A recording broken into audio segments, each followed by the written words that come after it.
There's a question that always comes up when new contenders break through in the NBA. How do they match up against the great champions of the past? Because winning a title isn't just about having talent. It's about chemistry, leadership, toughness, a certain level of experience that only the greatest teams have.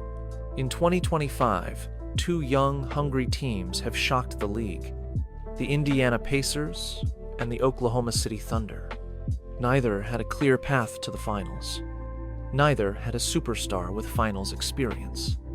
But both got here through relentless play, elite coaching, and belief. So the question today is simple.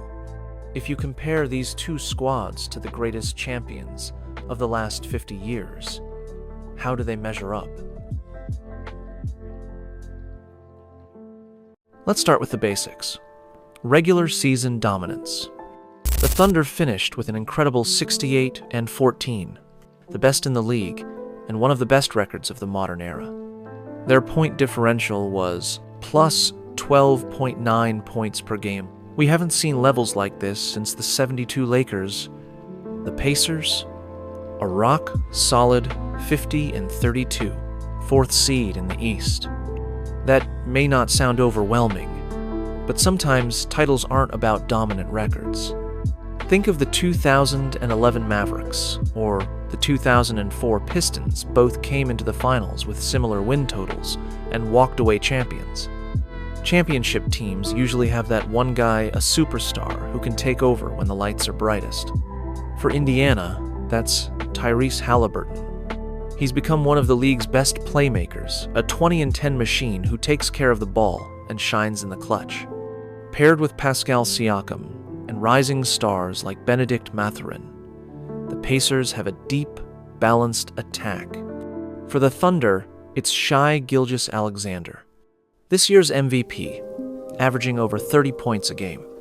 In these playoffs, he's looked every bit the part of an alpha, putting up monster games while playing elite defense. And when you add Chet Holmgren's rim protection, Jalen Williams' versatility, and the perimeter defense of Alex Caruso, you start seeing a team that could match up well against almost any past champion. Rick Carlisle knows how to win on the biggest stage. He coached the 2011 Mavs to one of the great upsets in finals history. This Pacers team has taken on his personality: disciplined, unselfish, and tough. Mark Daigneault, on the other hand, is one of the youngest coaches to reach this level, but the Thunder clearly believe in him. The way this team communicates, defends, and adjusts on the fly is a credit to his system and leadership. It's one thing to win in the regular season. It's another to survive 4 rounds of playoff basketball. The Pacers have battled through tough series, winning key games on the road and showing major growth. Their ability to stay composed even when down echoes teams like the 11 Mavericks or even the '04 Pistons. The Thunder? They've blown teams out. They've defended home court like a true number 1 seed. Historically, teams that dominate both at home and on the road, like the '96 Bulls and '17 Warriors, tend to finish the job. If you drop this Thunder team into the 1990s or 2000s, how would they fare?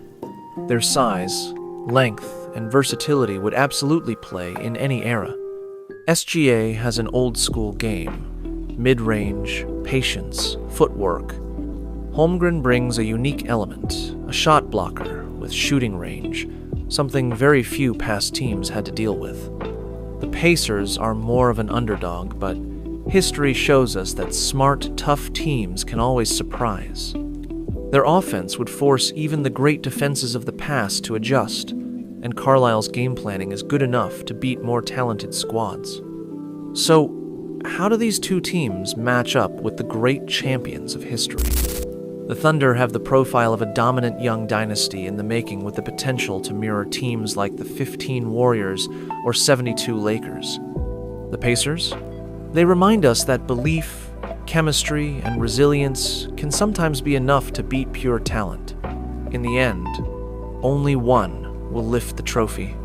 But no matter who wins, this year's finals will be remembered as the start of something new in the NBA.